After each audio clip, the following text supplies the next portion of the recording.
નમસ્કાર. ફરીથી એકવાર સર્વે પત્રકાર મિત્રોનું સ્વાગત કરીએ છીએ. અમારી સાથે અરવલ્લી જિલ્લા આમ આદમી પાર્ટીના પ્રમુખ શ્રી ભાઈ વિજયભાઈ વકીલ શ્રી, બેન શ્રી મહિલા આગેવાન અને અમારા અરવલ્લી જિલ્લા પ્રમુખ શ્રી એવા બેન શ્રી લક્ષ્મીબેન, એવા ઇન્દુભાઈ, મોડાસા તાલુકા પ્રમુખ શ્રી રાકેશસિંહ, આખી જે ટીમ છે એ ખાસ આપણે સંબોધિત કરેલી છે.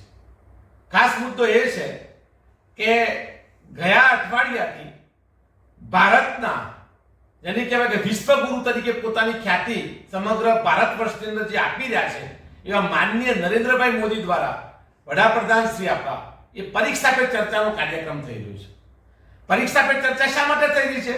તો કે ભાઈ વિદ્યાર્થીઓ જ્યારે આ સામે જે પરીક્ષા છે એની અંદર ક્યાંય એ સ્ટ્રેસની અંદર ન રહે, ટેન્શન ન અનુભવે એ માટે મુક્ત વાતાવરણની અંદર પરીક્ષા આપે એ માટે માનનીય આપણા વડાપ્રધાન શ્રી ગુજરાતની અંદર અને સમગ્ર ભારત વર્ષની અંદર માસૂમ બાળકો ઉપર પોલિટિકલ ક્યાંક રંગ છોડવાની કોશિશ કરી રહ્યા છે.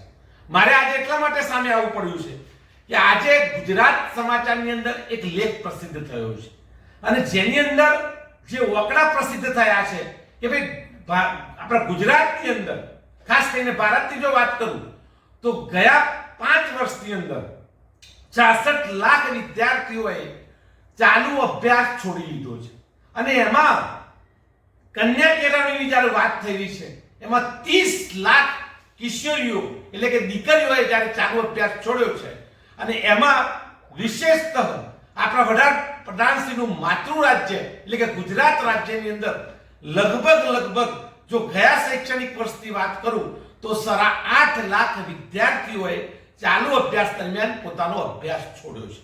જો વકડા આપું તો 8.5 લાખ વિદ્યાર્થીઓ પૈકી લગભગ જેને કહેવાય કે 3 જે વકડા જારી થયા છે 78 લાખ એટલે કે 4.5 લાખ વિદ્યાર્થીઓ દીકરીઓએ અભ્યાસ છોડ્યો છે. તમે પરીક્ષા પે ચર્ચા કરો છો, પરીક્ષા પે ચર્ચા કરીને વિદ્યાર્થીઓનું ટેન્શન મુક્ત કરવાની વાત કરો છો, પણ જ્યારે લાખોની સંખ્યામાં દીકરીઓ અને કિશોરો એટલે કે દીકરાઓ અભ્યાસ છોડે છે ત્યારે ન માત્ર વડાપ્રધાનશ્રીએ ગુજરાતના અને ભારતના તમામ નાગરિકોએ જાગવાની જરૂર છે. સેલ્ફ ફાઇનાન્સ શાળા કોલેજો બને એમાં અમને જરાય વધુ ના હોઈ શકે, પણ જ્યારે ગુજરાતની અંદર ભારતની અંદર સરકારી શિક્ષણની જે વ્યવસ્થા ખાડે જઈ છે એના માટે ચર્ચા કોણ કરશે? એક વર્ષની અંદર લાખોની સંખ્યામાં બાળકો ઘરે બેસે છે, એના મૂળભૂત કારણો શું હોઈ શકે? તો શાળાની નિયમિત શિક્ષકોની ભરતી, શાળાની અંદર ભૌતિક સુવિધાઓ, ગુજરાતની અંદર એક વર્ગોવાળી શાળાઓ, એક શિક્ષકવાળી શાળાઓ, શૌચાલય વિહીન શાળાઓ, સેનિટેશન સુવિધા વિહીન શાળાઓ વગેરે અનેક મુદ્દાઓ એવા છે. એના ઉપર પ્રધાનમંત્રીશ્રીને, માનનીય મુખ્યમંત્રીશ્રીને, ગુજરાતના પનોતા શિક્ષણ મંત્રીશ્રીને કોઈ જ પ્રશ્ન ઉપસ્થિત થતો નથી. આનંદની વાત એ છે કે જ્યારે ગુજરાતના શિક્ષણ મંત્રી તરીકે એક મહિલા પોતાનું પદ સંભાળી રહ્યા છે ત્યારે આ 4.5 લાખ દીકરીઓએ અભ્યાસ છોડ્યો છે એ કોણ જવાબદારી લેશે? દુઃખ સાથે કહેવું પડે છે કે 30 વર્ષના શાસનના ભાજપના કુશાસનમાં આટલે બધા સત્તા જ્યારે ગુજરાતમાંથી આટલું સબળ નેતૃત્વ સમગ્ર ભારત વર્ષની અંદર પોતાનું પદ સંભાળી રહ્યું છે ત્યારે આજે ડ્રોપ આઉટની અંદર સર્વ સ્થાન મોકરે જો કોઈ રાજ્ય હોય તો તે સ્થાન છે ગુજરાતનું. ગુજરાતમાં સૌથી વધારે બાળકો પોતાનો અભ્યાસ છોડી ચૂક્યો છે. પછી આસામ આવે છે, પછી જ ઉત્તર પ્રદેશ આવે છે. મૂળભૂત રીતે ભાજપ સરકાર જ્યાં સત્તાધારી છે ત્યાં સરકારી શાળાઓનું નિકંદન કાઢ્યું છે. અમને જાણવા મળ્યું છે કે ગયા વર્ષોની અંદર સ્માર્ટ બોર્ડની જે 72,000ની ગ્રાન્ટો સ્વનિર્ભર જેને કહેવાય કે ગ્રાન્ટેડ પ્રાથમિક શાળાઓ જે છે એની અંદર 72 કરોડની જે ગ્રાન્ટો છે એ લેફ્ટ જાય છે. સ્માર્ટ બોર્ડોની 60 લાખ રૂપિયાની ગ્રાન્ટો લેફ્ટ જાય છે. ત્યારે પ્રધાનમંત્રી શ્રી મોટા ઉપાડે માસૂમ બાળકોને જેને કહેવાય રાજનીતિના પાઠ પઢાવવા માટે એક વાર નહીં, 2 વાર નહીં, સતત આવા જેને કહેવાય ક્રિટિકલ ટાઈમની અંદર જ્યારે પરીક્ષા આવીને ઊભી છે એવા સંજોગોની અંદર પરીક્ષા પે ચર્ચા કરે છે. હું માનનીય પ્રધાનમંત્રીશ્રીને ગુજરાત આમ આદમી પાર્ટી વતીથી, અરવલ્લી આમ આદમી પાર્ટી વતીથી અને ભારતના એક સામાન્ય નાગરિક તરીકે જો વાત કરું તો પરીક્ષા પે ચર્ચા કરતા પહેલા આપને ખાસ આ જાણવાની જરૂર છે કે બાળકો શા માટે અભ્યાસ છોડી રહ્યા છે.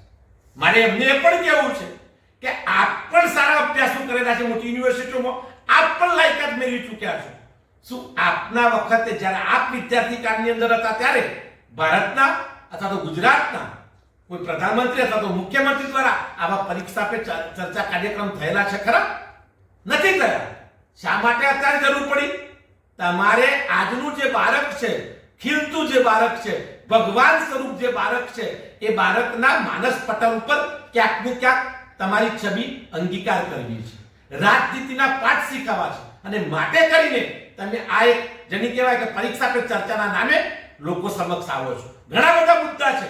શિક્ષણની કથરતી પરિસ્થિતિ પાછળ માત્ર ને માત્ર જેની કે કુવ્યવસ્થા જે છે અને સેલ્ફ ફાઇનાન્સ સારા કોલેજ અગ્રગણ્ય પ્રાધાન્ય જે આપવાની જે પરિસ્થિતિનું નિર્માણ થયું છે એમાં ક્યાંક ને ક્યાંક ચર્ચા કરવાનો સમય પાક્યો છે. આજનું ગુજરાત સમાચાર સમગ્ર ગુજરાતના વાલીઓને જગાડવા માટે જે લેખ પ્રસિદ્ધ થયો છે એ ખાસ હું આપના માધ્યમ થકી સર્વ પત્રકાર મિત્રોને વારંવાર વિનંતી કરીશ કે આ મેસેજ લોકોના જન સુધી પહોંચાડવો છે. ધન્યવાદ. ભારત માતા કી જય. જય જય ગરવી.